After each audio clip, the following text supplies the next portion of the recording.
Hi, I'm Marcus and this is Gray Zone Therapy. Today's video is about why we reject other people's help.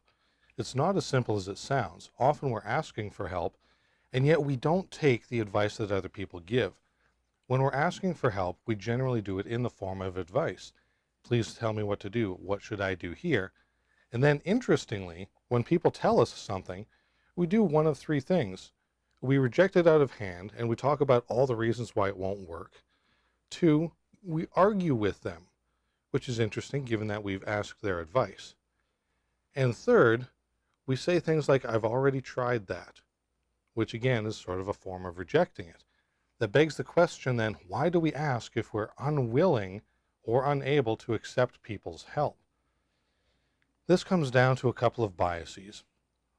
One is sort of an invisible bias in that we will only accept something that is 100% effective. 100%. No solutions are 100%, and so we tend to reject anything that is less than 100% when it's offered by someone else or suggested by somebody else. What we often also want is a form of vindication. We want to know that we are right and that other people are wrong, or some acknowledgement of our plight or feelings, or some idea of justice. We want some kind of a solution that will make us feel as though we are right. Often a solution for addressing a problem, though, does not directly address an injustice. It directs what can we do about the situation, and often we don't have the power to address or correct an injustice. If somebody has damaged your property, you can't go and extract the money from their bank account. You're not allowed to physically hold them until they do so. That would be considered kidnapping and restraining them against their will. It seems we are often powerless to do something. And so what we're often actually seeking is a form of power, and other people's suggestions tend to lack that power, as they can. Another individual cannot give us power over another person or power to address a real or perceived injustice. And so we reject that out of hand. Another thing that we do is talking about why it won't work. There's 1,000 reasons why something won't work, and when somebody gives us a suggestion or advice that we have asked for, we will talk about all the reasons why that won't work. Now, this is a negative thinking bias. We focus only on the negative. We don't actually spend time and energy focusing on how can this work, or how can this benefit me, or how can this move me forward so that maybe I can take another step. Again, that combines with the 100% bias. Even though it might get us a step forward, since it does not completely resolve the issue and in a way that leaves me in a position of power or feeling vindicated, I won't take it from somebody else. Ironically, if we generate our own responses, we will accept an imperfect solution if we have created it. Then when somebody asks us, hey Marcus, why did you do that? It's going to cause this problem, or it's not going to do this, then I will argue and articulate for the reasons that I have chosen it. Which is why a self-generated response is far more powerful than one that somebody else has given us. This is important to note. Remember what I said about seeking vindication or validation or power. Well, there is power in my own self-chosen solution, even though it will be imperfect.